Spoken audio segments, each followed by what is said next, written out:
আটিয়া কলা ধরন অনুযায়ী দেশি আটিয়া কলা খাটো, গোল, মোটা এবং ভিতরে অনেক বিচি হয়, যার কারণে আটিয়া কলাকে বিচি কলাও বলা হয়।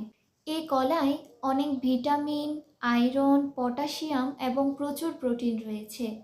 সাদা আমাশয়, রক্ত আমাশয় এবং পাতলা পায়খানার মহা ওষুধ হিসেবে আগেকার দিনে গ্রামে আটিয়া কলা খাওয়ার পরামর্শ দিতেন অভিজ্ঞরা।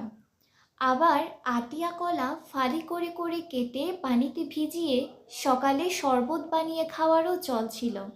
এতে প্রস্রাবের জ্বালাপোড়া সেরে যেত। সকালের নাস্তায় আটিয়া কলার সাথে চিড়া ও মুড়ি কিংবা ছাতুর সাথে আটিয়া কলা খাওয়ার বেশ প্রচলন ছিল। তবে এই কলা বরাবরই পথ্য হিসেবে ব্যবহার হয়ে আসছে। গ্রামে এখনও প্রচলিত আছে আটিয়া কলা এবং চিড়া ভিজা খেলে পেটের সমস্যা সেরে যায়। আটিয়া কলা বা বীজ কলা সাধারণত পুষ্টিকর এবং স্বাস্থ্যের জন্য উপকারী, তবে এর কিছু ক্ষতিকর দিকও রয়েছে। যেমন বিচি কলার বীজগুলো ছোট, শক্ত এবং খাবার অনুপযোগী। যদি বীজগুলো না চিবিয়ে গিলে ফেলা হয় তাহলে এটি হজমের সমস্যার সৃষ্টি করতে পারে এবং গলায় আটকে যেতে পারে।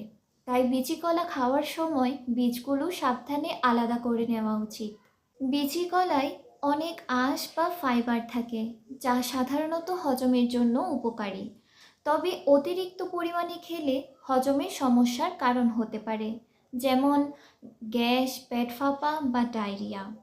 আবার অনেকের মধ্যে কলা বা এর মধ্যে থাকা নির্দিষ্ট প্রোটিনের প্রতি সংবেদনশীলতা বা অ্যালার্জি থাকতে পারে। এমন ব্যক্তিদের বিচি কলা খাওয়ার পর অ্যালার্জির লক্ষণ যেমন চুলকানি, র্যাশ, ঠোঁট বা গলা ফুলে যাওয়া, শ্বাসকষ্ট ইত্যাদি দেখা দিতে পারে। যদি কারো এই ধরনের অ্যালার্জি থাকে তাহলে বিচি কলা খাওয়া উচিত নয়। আটিয়া কলা বা বিচি কলা সাধারণ কলার তুলনায় কম মিষ্টি, তবে এটি কার্বোহাইড্রেট সমৃদ্ধ, যা রক্তে শর্করার মাত্রা বাড়িয়ে দিতে পারে। ডায়াবেটিস রোগীদের ক্ষেত্রে অতিরিক্ত পরিমাণে খাওয়া হলে রক্তে শর্করার মাত্রা বেড়ে যেতে পারে।